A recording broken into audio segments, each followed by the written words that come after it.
Okay. Tapos na yung ating fuel dispenser, oh.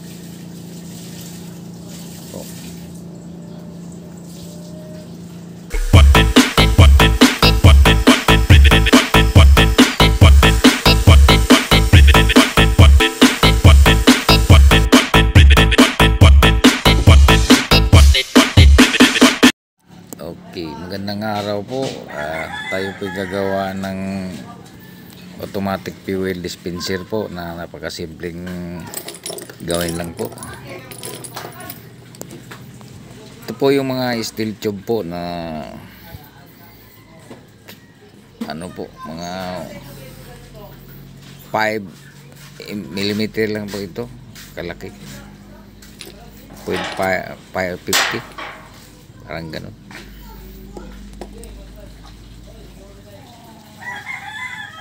Ito po yung steel tube na binabaluktot po natin na parang letter G, para po yung kanyang pinakagitna na mahaba sisintro po sa pinakagitna. Yan po.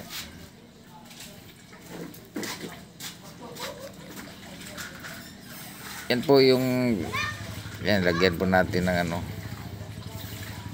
ng shoe glue para po medyo naka-align po. Ayan. Yan, tapos na po yung isa po. Meron pang iba, gagawa pa tayo. Bali siyam po itong gagawin ko.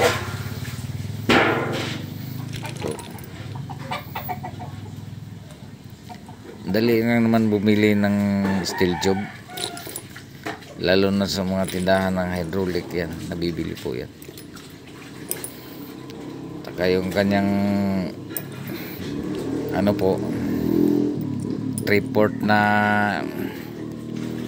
end cap, steel yan. Yan po, binutas lang po natin ng 2 beses yan. Yan po.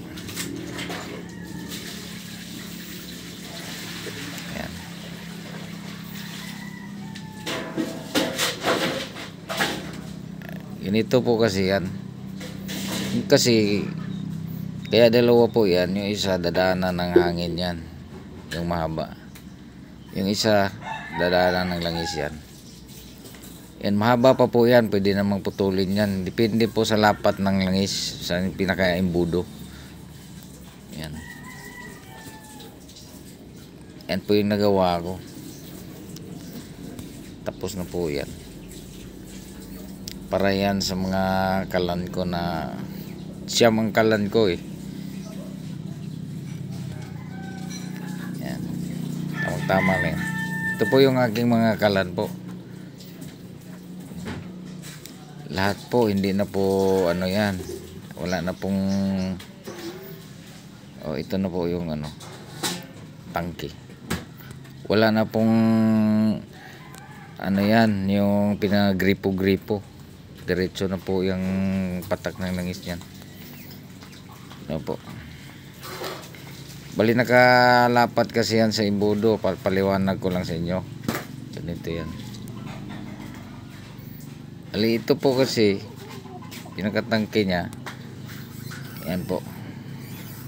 Tanggalin muna natin yung mga ipakita ko po sa inyo kung paano po ang function talaga ng fuel dispenser na ito po. Paliwanag ko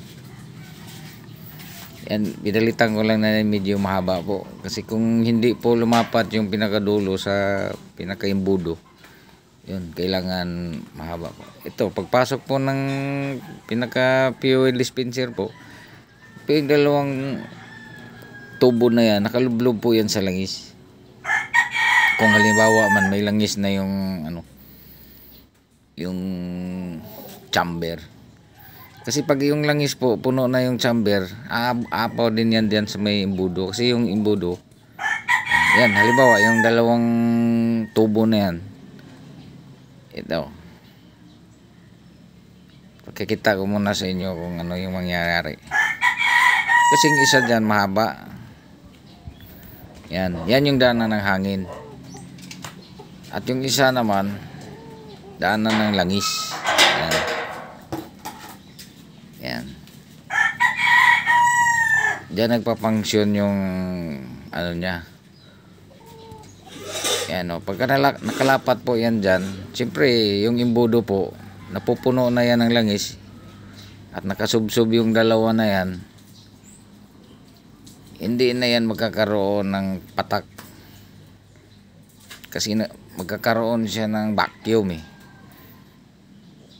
Dahil wala na siyang hangin. Kasi nasasarhan na yung daanan ng hangin. Yan. Yan po. Yan po. Kaya ganyan po ang mangyari dyan. Oh. Yan. Ganda po ng tangke natin. May handle po na ano. Po, ayan. Nakalublog yan dyan. Yan po. Yan, papakita ko po yung sistema ng aking kalan po. Ibaba ko muna itong aking mga nagawa na ano. Yan, papakita. Yan po. Ganyan lang po kasimple yan, no. Yan po yung label ng kanyang chamber. Label din yun dun sa imbudo niya. Kaya ang mangyayari dyan, yung pinaka-label niya, talaga, kung may laman na yung chamber, may laman na rin yung budo, mapupuno din yung budo. Ayan. Yan po. Kaya pagka tinaob mo na yung tangke, yan. Tingnan mo po, wala nang pong nakalagay na ibang makina na pampahinto ng langis. Wala. Gaya ng iba na may gumawa ng fuel regulator. Ito na po. Ayan po. Ito na rin yung pinaka-fuel regulator natin po. Ayan o. Nakakabit. Pag nakasubsob na yan, automatic fuel regulator na rin dyan. Pero ang tawag ko dyan, fuel dispenser. Okay po. Ito na rin po yung ating nozzle burner o. Ayan, may sombrero pa rin. Ayan. Ayan na po. Lagyan natin ng plate.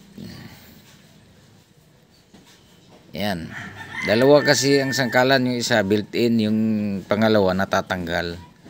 E pagka medyo malaking kaldero, yan. Swak na swak yan sa gamit nyo. Ayan po. Okay. Ready na po yung isang kalan natin. Kompleto na siya. Oh. Blower na lang ang kulang. Ayan pa po yung mga kalan ko, hindi pa kompleto. Mamaya kumpletuhin ko rin yan. Okay, thank you sa panood ng aking video. DJ Eric May. Pare de shortinho pra exibir o bom bom bom bom bom bom bom bom bom bom bom bom bom bom bom bom bom bom bom. Ela vem pro pare de shortinho.